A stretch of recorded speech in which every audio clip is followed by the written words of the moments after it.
The dust from the trail clung to Dalton Keene's boots like a stubborn ghost, each step kicking up a faint cloud that tasted of dry earth and pine resin.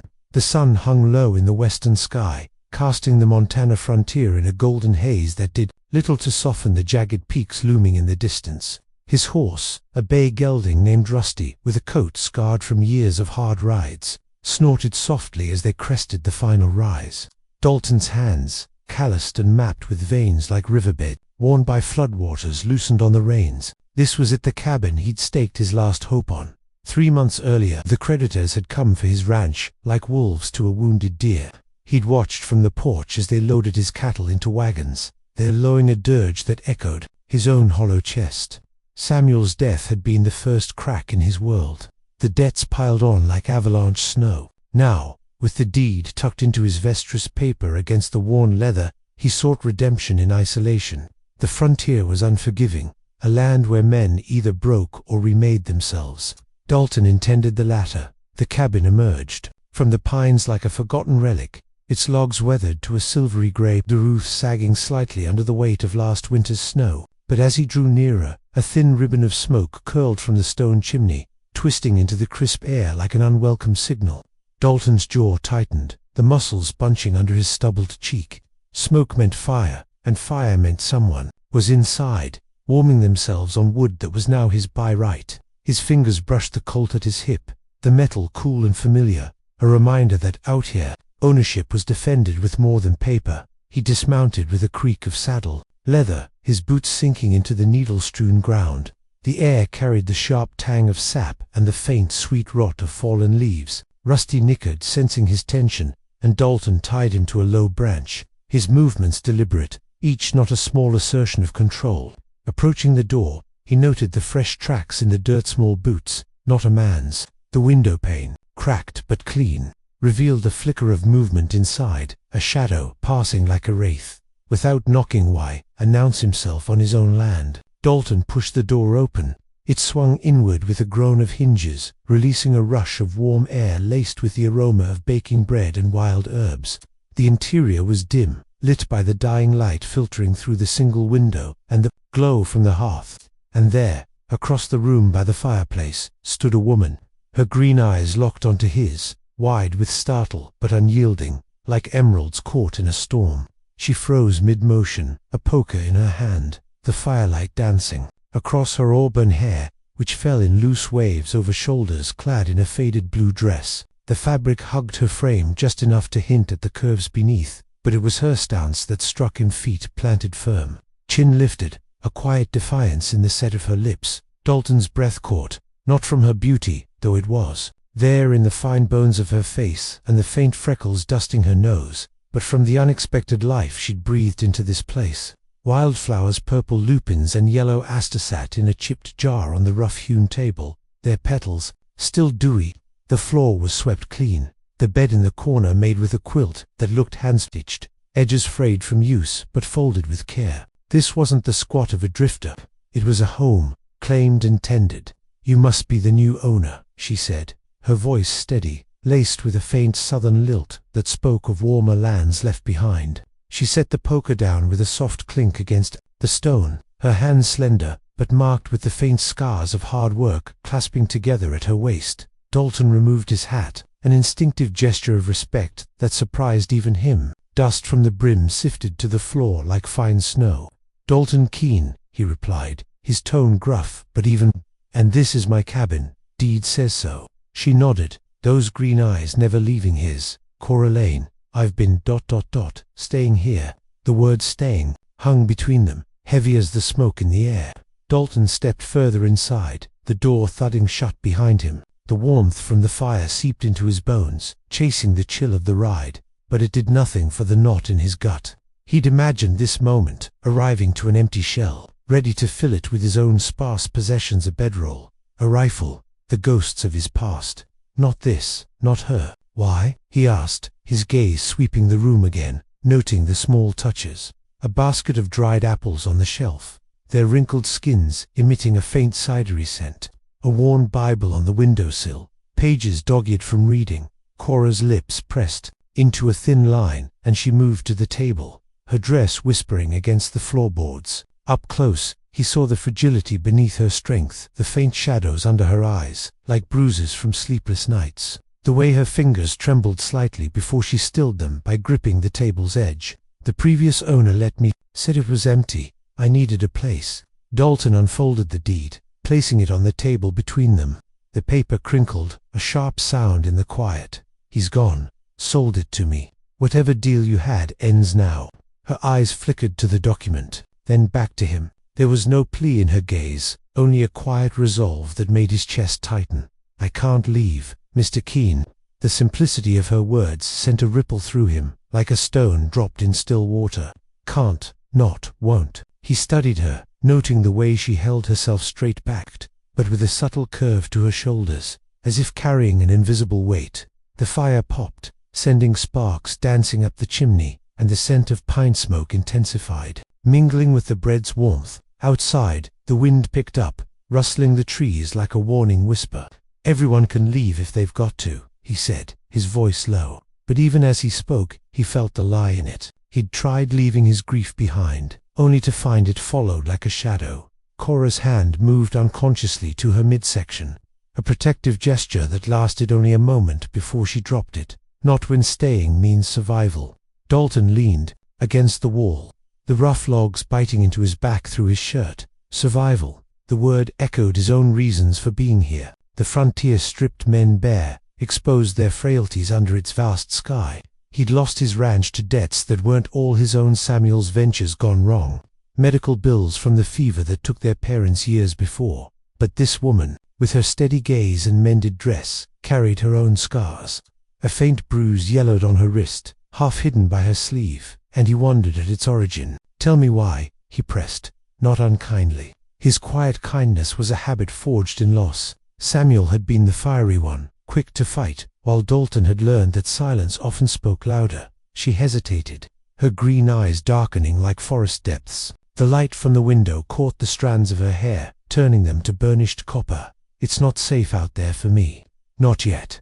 The vagueness irked him, but he didn't push. Instead, he moved to the hearth, adding a log to the fire. The wood crackled as flames licked at it, heat blooming against his face. The act was simple, but it carried weight, an unspoken allowance for her to stay, if only for the moment. Cora watched him, her expression softening just a fraction, the lines around her mouth easing. Thank you, she murmured. He grunted in response, the sound rough but not dismissive. Outside, the sun dipped lower, lengthening shadows across the floor like fingers reaching in.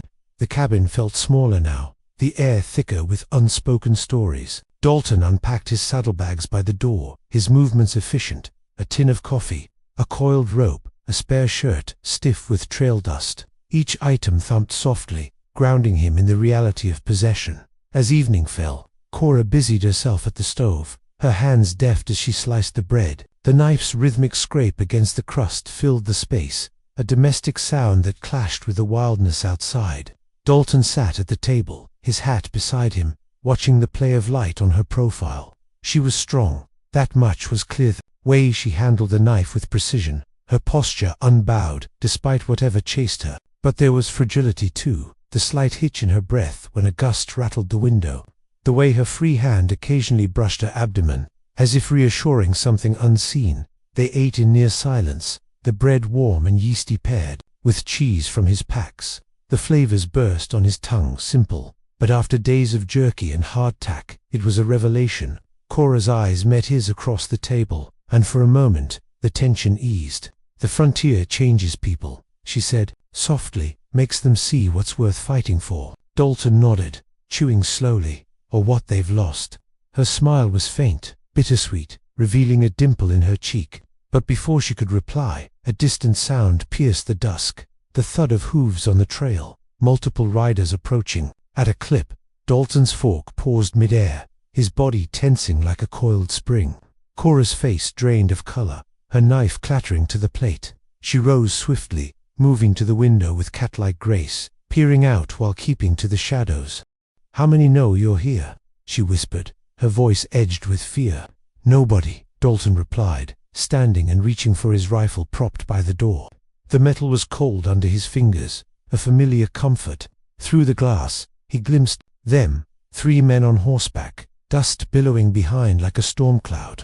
The lead rider was broad-shouldered, his beard black as coal, a gun belt slung low on his hips. They rode with purpose, reins tight, eyes scanning the cabin like predators scenting prey. Cora's breath came in shallow bursts, her hand gripping the curtains so hard her knuckles whitened. "Marcus," she breathed, the name a curse wrapped in dread. "Your husband?" Dalton asked, piecing it together from the terror etching her features. She nodded, eyes glistening but defiant. "He thinks he owns me, like land or cattle." The words hung heavy, and Dalton felt a surge of quiet rage. Ownership, that was the frontier's curse. Men claiming what wasn't theirs. He'd seen it in the land grabs, the water wars that had claimed Samuel. But this was different, more intimate, a violation that twisted his gut. The riders reined in outside, horses snorting steam into the cooling air. Boots hit the ground with authoritative thuds, spurs jingling like chains. Dalton positioned himself by the door, rifle in hand, his stance protective without fanfare. Cora stayed behind him, her presence a warm shadow at his back. A heavy knock shook the frame. "Cora, I know you're in there. Come out, darling." The voice was smooth, laced with possession, as if she were a wayward pet. Dalton glanced at her. She shook her head, silent plea in her eyes. "Private property," Dalton called through the door, his tone even but firm. "State your business." Laughter echoed from the porch, cold and mocking. "My business is my wife. She's mine, stranger. Hand her over, and we'll ride peaceful." Cora's hand touched Dalton's arm, light as a bird's wing, but he felt the tremor in it. "Don't," she whispered. "He's dangerous." Dalton opened the door, a crack, rifle barrel visible. Marcus stood there, tall and imposing, his beard framing a smile that didn't reach his eyes. His hands rested on his belt, thumbs hooked near his pistols, a casual pose, but loaded with threat. The 2 men behind him shifted, hands hovering over their weapons, their faces weathered masks of loyalty bought cheap. "She's not yours," Dalton said quietly. Marcus's eyes narrowed, sweeping over Dalton like he was appraising stock. "Everything about her is mine. The dress on her back, the air she breathes. You interfering makes you a thief." The words dripped with ownership, each one a claim staked deep. Dalton felt Cora flinch behind him, her strength cracking under the weight of memory. But she straightened, stepping into view. "I'm not going back, Marcus." His smile twisted. "You don't decide that, darling." "I do." Tension crackled like the fire. In the hearth, the air thick with the scent of horse sweat and gun oil drifting in. Dalton's finger rested on the trigger, light but ready. The frontier had taught him patience, but also when to act. Marcus's men exchanged glances, fingers itching. "You leave now," Dalton said, his voice a low rumble, "or this ends bad." Marcus chuckled, but his eyes were steel. "Burn it," he ordered his men, casual as ordering a drink. "If she likes this hole so much, let her watch it turn to ash." One man grabbed a torch from his saddle, lighting it with a match that flared bright in the twilight. Flames licked the air, casting flickering shadows. Cora gasped, her hand flying to her stomach, again that protective curl revealing more than words. She was with child, Dalton realized, the loose dress hiding the gentle swell, fragility and strength intertwined, her body a vessel of new life amid the harshness. "No," she breathed, but Dalton was already moving, rifle raised. The torchbearer advanced, fire reflecting in his eyes like madness. The clearing tensed, a powder keg awaiting the spark. Marcus watched, arms crossed, his possession absolute in his inaction. Dalton's heart pounded, but his hands were steady quiet, kindness turning to unyielding resolve. Whatever came next, he'd stand between her and the flames, the frontier forging him anew in this moment of defiance. As the torch neared the porch, a shot rang out not from Dalton, but from the trees beyond. The torchbearer yelped, dropping the flame as blood bloomed on his shoulder. Chaos erupted, horses rearing, men drawing guns. Dalton pulled Cora inside, slamming the door as bullets splintered wood. "Who?" she started, eyes wide. Dalton reloaded swiftly, peering out. From the shadows emerged a lone rider, rifle smoking, a stranger with a sheriff's badge glinting in the fading light. "Hold!" the lawman bellowed. "Marcus Webb, you're under arrest for extortion and murder." Marcus whirled, face contorting in rage. "You!" The revelation hung like gunpowder smoke. This wasn't just a husband's hunt. It was tied to deeper crimes, ones that echoed Dalton's own losses. Samuel's unsolved death flashed in his mind, the watch, the water rights, the bandits. Blamed. Could Marcus be the thread? Cora clutched his arm.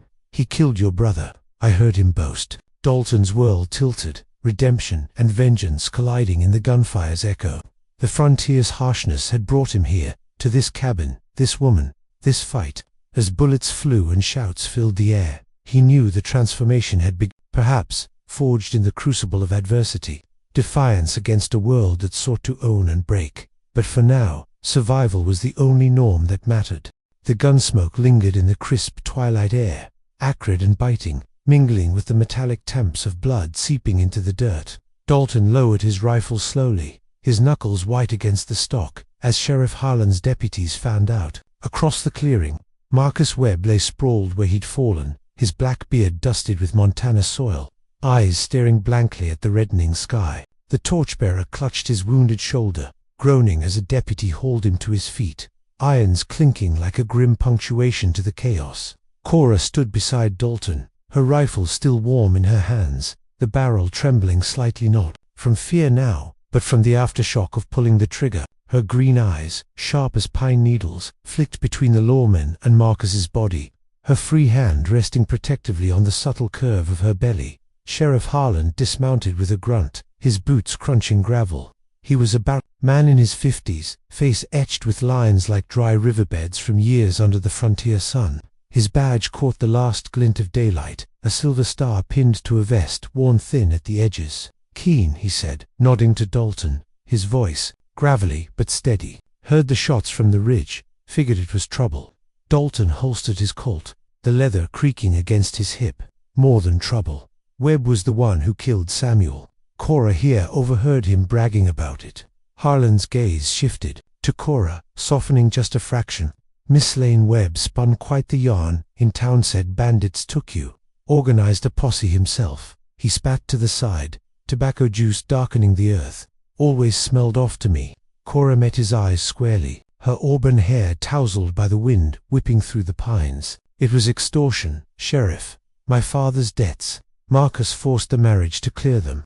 Her voice held steady, but Dalton caught the faint quiver in her fingers as she lowered the rifle, setting it against the porch rail with a soft thud. Examined the watch Dalton handed over, turning it in his calloused palm. The silver case was cool, engraved with SK in looping script, the chain still warm from Marcus's body heat. Samuel's, all right. He showed it off at the saloon once. Water rights feud, wasn't it? Webb's been squeezing ranchers dry for years. He pocketed it, signaling his men to wrap Marcus in a tarp.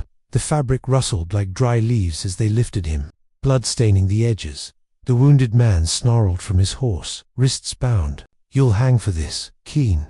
Webb had friends, powerful ones. Harlan silenced him with a glare. "Take him to town. Lock him up tight." As the deputies rode out, dragging the body behind a pack mule, the sheriff turned back. "This ain't over. Webb's outfit runs deep cattle barons, crooked judges. They'll come sniffing. You two best lay low." Dalton nodded, the weight of the warning settling like frost on his shoulders. The air had turned colder, the wind carrying the distant howl of a coyote, a lonely echo across the darkening peaks. "Appreciate the backup, Harlan." The sheriff mounted up, tipping his hat. "Justice out here is thin as spring ice. Watch your backs." His horse snorted steam into the night as he spurred away, leaving Dalton and Cora alone in the sudden quiet. She exhaled slowly, the breath visible in the chill, and leaned against the cabin wall. The wood was rough under her palms, splintered from years of weathering. "I didn't expect that," she murmured, her eyes on the bloodied ground where Marcus had fallen. Dalton glanced at her, noting the pallor in her cheeks, the way her dress clung, slightly from the sweat of adrenaline.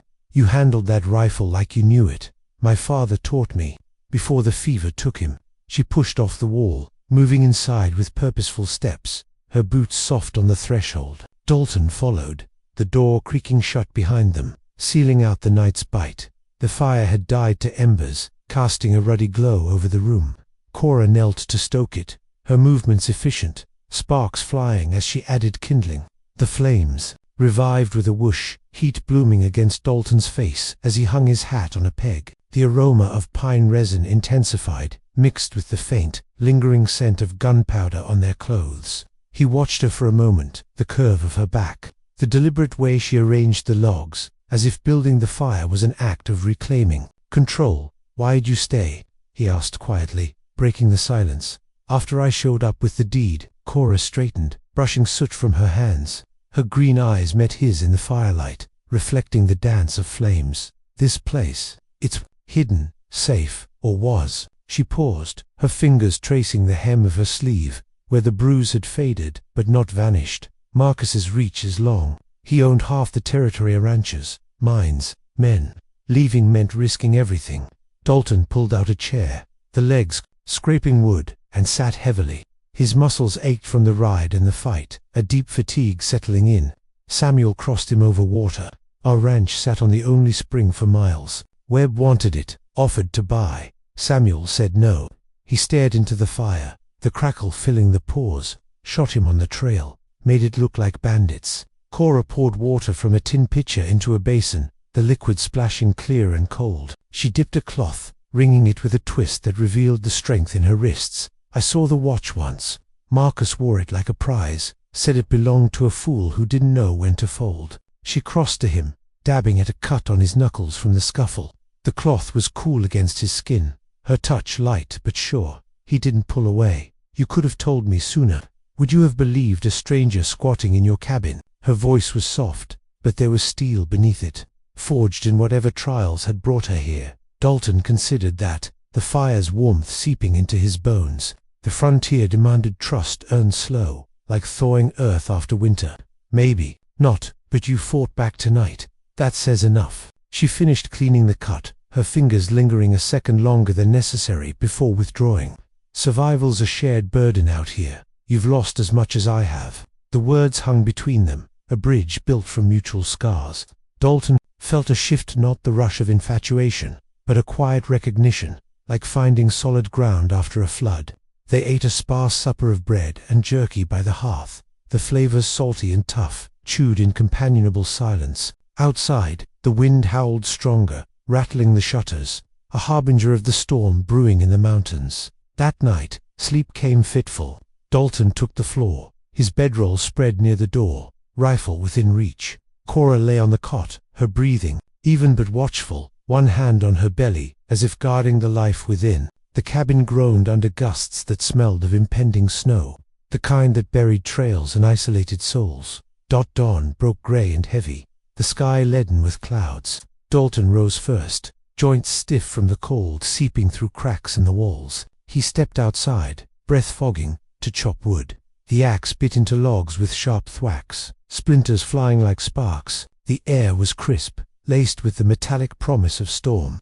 Pines bent under the wind, needles whispering warnings. He stacked the split pieces by the porch, sweat cooling on his brow despite the chill. Cora emerged wrapped in a shawl, her hair braided neatly, auburn strands catching the muted light. She carried a bucket, heading for the spring, a short walk through the trees.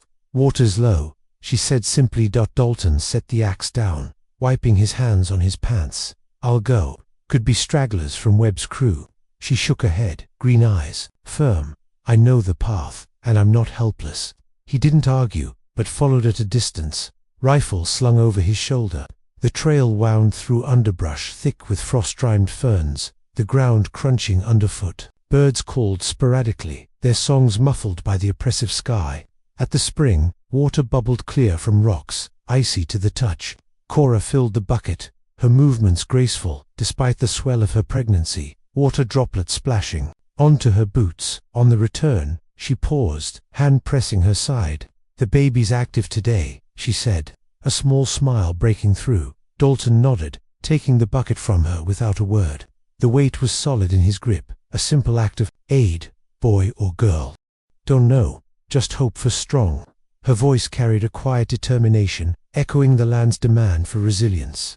Back at the cabin, snow began to fall, fat flakes drifting like ash from a distant fire. They worked in tandem, Dalton securing shutters, nailing loose boards with rhythmic hammer strikes. Cora stocking the pantry with what little they had: dried beans, flour dusted with weevils. The flakes thickened, blanketing the ground in white silence, the world narrowing to the Cabins glow.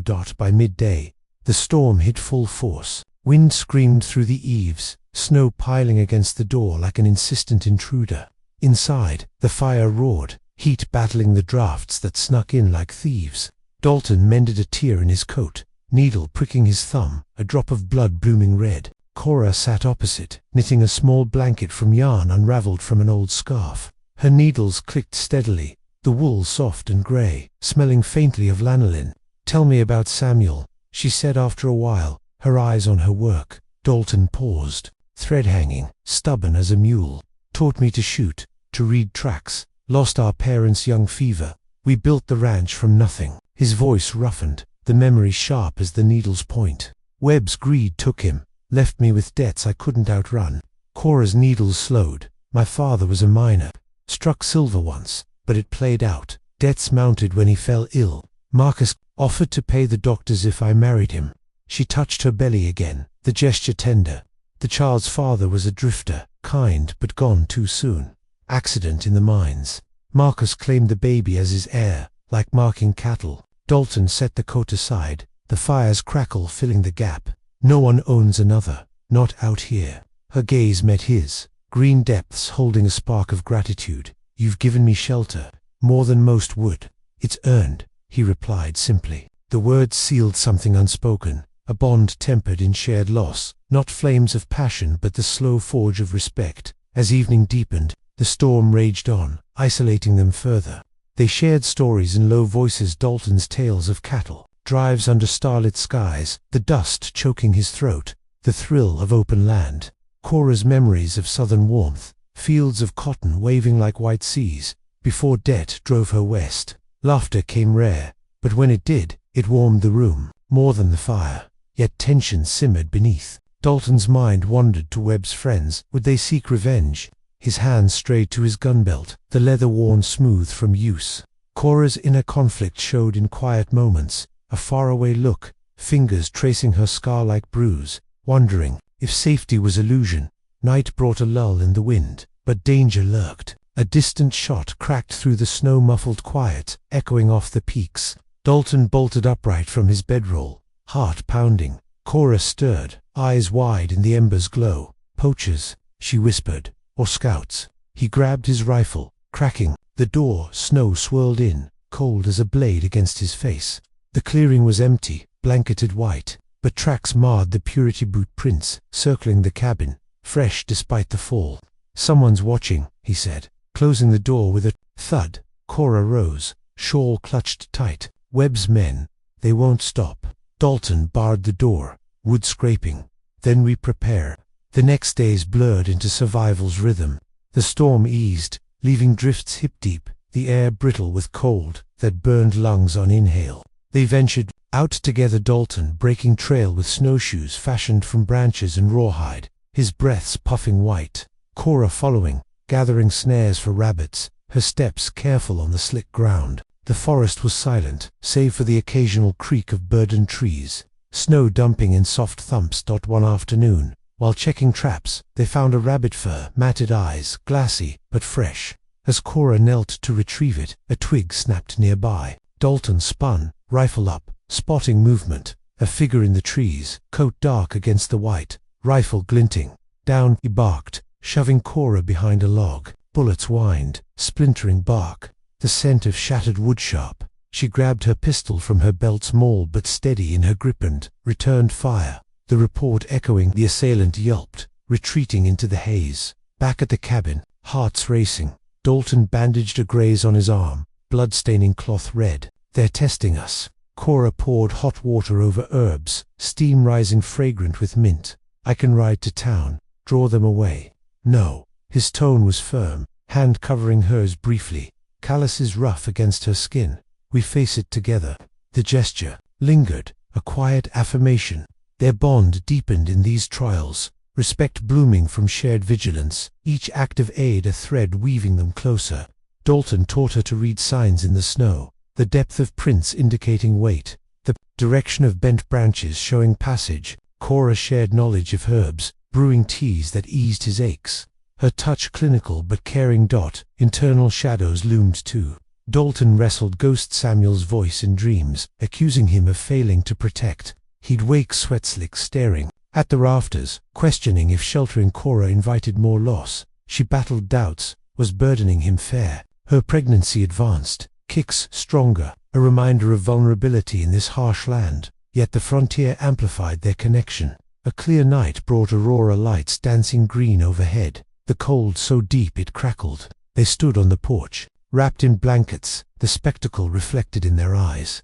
"Beautiful," Cora whispered, breath frosting and merciless. Dalton added, but his arm brushed hers, a silent anchor. Conflicts escalated. Scouts became raiders, 3 men, 1 dawn, charging on horseback through melting snow, mud splattering. Dalton and Cora fortified, barricades from logs, vantage points in the loft. Gunfire erupted, acrid smoke filling the air, bullets thudding into walls. Cora's shot felled one, her face set in grim resolve.